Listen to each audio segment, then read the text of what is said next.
Guys, कैसे हो आप लोग। तो आज मैं आपके लिए लेके आई हूँ पैंट कटिंग। तो देखो, हमारे पास है एक टापटा फैब्रिक और है साथ में अस्तर।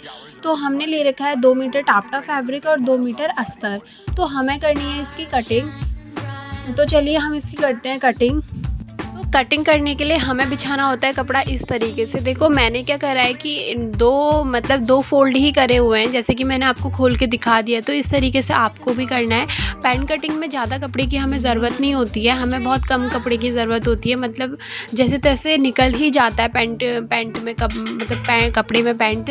तो इस तरीके से हमें कपड़े को बिछाना है। और सबसे पहले हमें ले लेना है इसका मेज़रमेंट। तो हम मेज़रमेंट ले लेंगे। हमारा मेज़रमेंट जो है, हिप है हमारी 39 और लेंथ है हमारी 38 एंड थाई है हमारी 24 होगी एंड हमारी जो नी है वो होगी 16। तो इस तरीके से हमने बस इतना ही मेज़रमेंट लेना होता है। तो हमने ये ले लिया मेज़रमेंट। तो अब हम मेज़रमेंट के अकॉर्डिंग हम करेंगे पैंट की कटिंग। तो देखो, पैंट की कटिंग किस तरीके से करी जाती है मेज़रमेंट के अकॉर्डिंग, ये मैं आपको बताऊंगी। तो चलिए अब हम आगे करते हैं पैंट कटिंग मेज़रमेंट के अकॉर्डिंग। मैंने इंच टेप। इस तरीके से हमें सबसे पहले इसकी क्या लेनी होती है, लेंथ। हमें कभी भी हम कोई भी कपड़े की कटिंग की स्टार्टिंग करते हैं तो हमें सबसे पहले लेना होता है उसकी लेंथ। तो इस तरीके से हम उसकी ले लेंगे लेंथ, कि हमें कितनी लेंथ उसमें चाहिए। और लेंथ लेने के बाद हमें क्या करना होता है, 2 या 3 इंच का एक्स्ट्रा मार्जिन रखना होता है।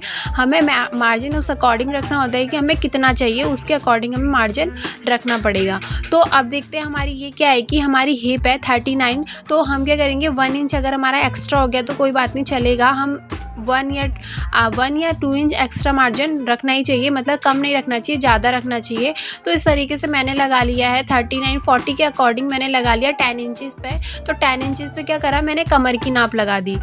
कमर की नाप मैंने लगाई 10 इंचज़ पे। ठीक है, जैसा कि मैं आपको शो कर रही हूँ, तो इसी तरीके से आपको भी करना है। ये सिंपल तरीका होता है पैंट कटिंग करने का, तो इस तरीके से आपको भी करना है। तो 10 इंचज़ पे मैंने कमर की नाप लगा दी। उसके बाद ये हमारा फ्रंट पार्ट है। ये फ्रंट पार्ट में क्या होता है कि कमर की नाप के लिए हमें 2 इंच नीचे गिराना होता है। तो 2 इंच मैंने इसमें नीचे, 10 के बाद मैंने 2 इंच नीचे गिरा दिया। उसके बाद हमें करना है इंच टेप को इस तरीके से और इस तरीके पे हमें मिला देना है। तो ये बिल्कुल तिरछा भाग आ जाएगा। तो तिरछा ही हमें फ्रंट पार्ट की कटिंग करनी होती है। तो उसके बाद लेंगे हम आसन का नाप। तो आसन का नाप हमें लेने के लिए करना होगा, जहाँ पे हमने 2 इंचज़ पे निशान लगाया था वहीं से हम आसन की नाप लेंगे, ऊपर से अभी हम कुछ नहीं लेंगे। तो आसन की नाप मैंने ले लिया 11 इंचज़। 11 इंचज़ मैंने आसन की नाप ले लिया है।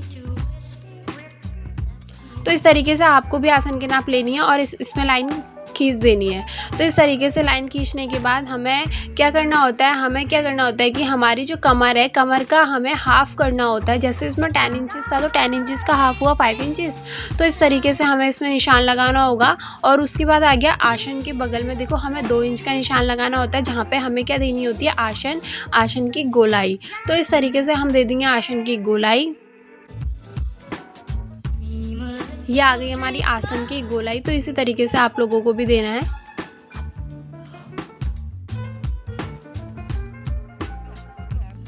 जैसा कि मैंने आप लोगों को बताया कि कमर में बीचों बीच में निशान लगाना होता है। तो 10 इंचज़ का 5 इंचज़ आ गया तो 5 इंचज़ पे निशान लगेगा। उसके बाद फिर थाई पे, फिर नी पे और फिर बॉटम पे। तो इस तरीके से आप लोगों को भी करना है। तो ये क्या कर लिया, मैंने इसकी लेंथ ले ली है। जैसे कि मैंने आपको बताया था कि हमें लेंथ के बाद 2-3 एक्स्ट्रा मार्जिन लेना होगा। तो इस तरीके से आप लोगों को भी करना होगा। तो उसके बाद हमारी जो कमर की नाप थी, कमर का हाफ करेंगे 5 इंचज़। तो 5 इंचज़ पे हम इसमें निशान लगा लेंगे। तो इस तरीके से हम रखेंगे इंच टेप और हम लगा देंगे 5 इंचज़ पे निशान। 5 इंचज़ पे निशान लगाने के बाद हमें क्या करना होता है, निशान लगाने के बाद हमें देखना होता है कि हमें फिर थाई पे निशान लगाना होता है। तो थाई हमारी जैसे 24 इंचज़ है तो 24 का हम हाफ़ करेंगे। तो और उसका भी हाफ़ करेंगे, तो वो कितना आएगा तो उसके अकॉर्डिंग हमें यहाँ पे करना होगा। जैसे मैं आपको सिंपल तरीका बताती हूँ। जैसे बॉटम है, तो बॉटम क्या होता है कि बॉटम हमारा होता है 12 इंचज़, लगभग 12 इंचज़ ही हमारा बॉटम होता है। तो हम क्या करेंगे, बॉटम में 12 का हाफ़ करेंगे 6 आया, उसका भी हाफ़ करेंगे 3 इंचज़ आया। तो 12 का जो हाफ़ करेंगे वो आएगा 6 इंचज़। तो 6 इंचज़ पे हम निशान लगा लेंगे, देखेंगे कि हमारा जो पैंट की जो शेप आएगी वो कहाँ पे आएगी। तो वहाँ पे हम निशान लगा लेंगे और उसका हाफ़ करेंगे 3 इंचज़। तो 3 इंचज़ पे निशान लगा के इधर उधर हम लोग 3-3 इंच देख लेंगे और वहाँ पे आ जाएगा 6 इंचेस। तो इसी तरीके से हमें थाई में करना होता है, इसी तरीके से हमें नी पे करना होता है।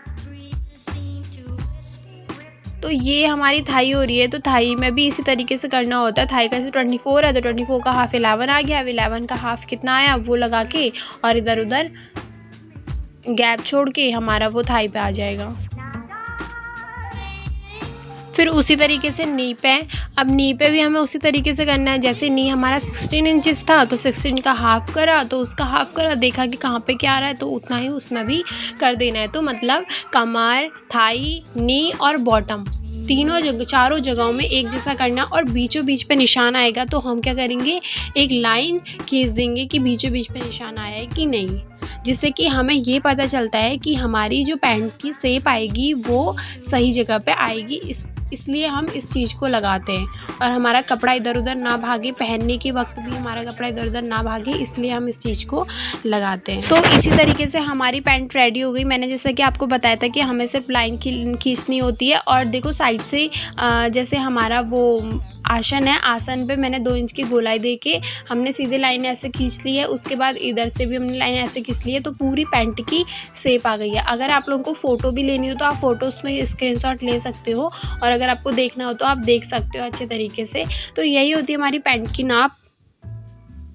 तो इस तरीके से हमारा फ्रंट पार्ट तो कटिंग हो गई है। फ्रंट पार्ट के बाद आता है हमारा बैक पार्ट। तो बैक पार्ट की कटिंग करने के लिए हमें क्या करना होता है, हमें फ्रंट पार्ट इसके ऊपर रखना होता है और हमें इसका थोड़ा अलग मेथड होता है। फ्रंट पार्ट का थोड़ा अलग होता है कमर का, और बैक पार्ट का थोड़ा अलग सा होता है। तो मैं आपको बता देती हूँ क्या करना होता है। तो हम क्या करेंगे, हम कपड़े को अच्छे तरीके से इसमें रख लेंगे। कपड़े को अच्छे तरीके से रखने के बाद हमें देखना होता है बैक पार्ट में कि हमारी कमर कितनी थी, 10 इंचेस। तो 10 इंचेस पे हम निशान लगा देंगे।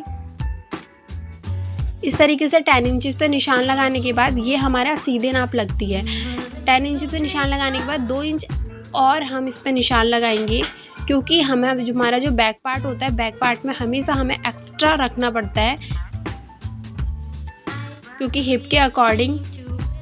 तो 2 इंच मैंने एक्स्ट्रा रख लिया, मतलब मैंने रख लिया 12 इंचेस। 12 इंचेस रखने के बाद मुझे इसकी जो आसन रखना है वो मुझे इसी के अकॉर्डिंग रखना होगा। आसन में 11 इंचेस ही रखूँगी।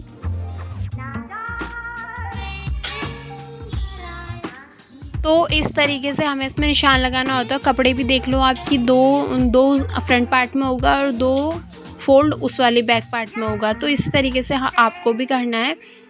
तो मैंने ये रख लिया पूरा 10 इंचेस। 10 इंचेस के बाद मैंने 2 इंचेस। 2 इंचेस के बाद मैंने नीचे का जो आसन रखा वो भी रखा मैंने 11 इंचेस। 11 इंचेस उसके बाद मैंने दे दी गोलाई। गोलाई देने के बाद एक्स्ट्रा मार्जिन के साथ साथ मैंने बैक पार्ट की कटिंग कर ली है। तो अगर आप लोगों को मेरी वीडियो पसंद आई तो प्लीज़ लाइक कीजिए, शेयर कीजिए, कमेंट कीजिए और साथ में सब्सक्राइब भी कीजिए। तो इसी तरीके से आप लोगों को भी करना है, एक्स्ट्रा मार्जिन के साथ साथ ही आपको कटिंग करनी है। तो ये हो गई हमारी पैंट कटिंग। हमारा बैक पार्ट भी कट गया और हमारा फ्रंट पार्ट भी कट गया। तो आपको साफ साफ दिखाई दे रहा होगा कि बैक पार्ट और फ्रंट पार्ट में किस तरीके की कटिंग हुई है। तो इसी तरीके से आपको भी इसमें कटिंग करनी है। इसके बाद आते हैं हम अस्तर के साथ पैंट की कटिंग करना। तो देखो अस्तर में हम कोई नाप वाप नहीं लगाएंगे, ये एक सिंपल सा मेथड है। तो हम क्या करेंगे, अस्तर को 2 फोल्ड कर लेंगे। तो मेरा अस्तर 2 मीटर से भी कम था, तो मैंने क्या करा कि मैंने इस तरीके से इसको मोड़ लिया और मैंने फ्रंट पार्ट का कपड़ा लिया और बैक पार्ट का कपड़ा लिया और मैंने इस तरीके से इसको रख दिया। अगर ये होता है कि अगर नीचे से अगर आपका कपड़ा ज़्यादा हो रहा है और अस्तर नहीं कम, मतलब अस्तर कम पड़ रहा है, तो आप क्या करोगे, अस्तर जो लास्ट में अस्तर थोड़ा से पीस बचते हैं, कपड़े बचता है अस्तर का, तो उसमें जॉइंट लगा देना। तो इस तरीके से कटिंग हो जाएगी। उसके बाद आ जाएगी हमारी पॉकेट। अब पॉकेट में हम क्या करेंगे, पॉकेट में हम इस तरीके से गोलाई देंगे 6 इंचेस और नीचे मतलब चौड़ाई में 6 इंचेस और लेंथ में हम 12 या 11 इंचेस हम इसमें रखेंगे और इस तरीके से गोलाई दे देंगे और पॉकेट की कटिंग हो जाएगी इस तरीके से। तो इसको जोड़ने का सिंपल सा तरीका है, वो मैं आपको बाद में बताऊंगी सेकंड पार्ट में। तो आई होप आपको मेरी वीडियो पसंद आए, तो प्लीज़ सब्सक्राइब कीजिए, शेयर कीजिए, कमेंट कीजिए एंड थैंक यू गाइस।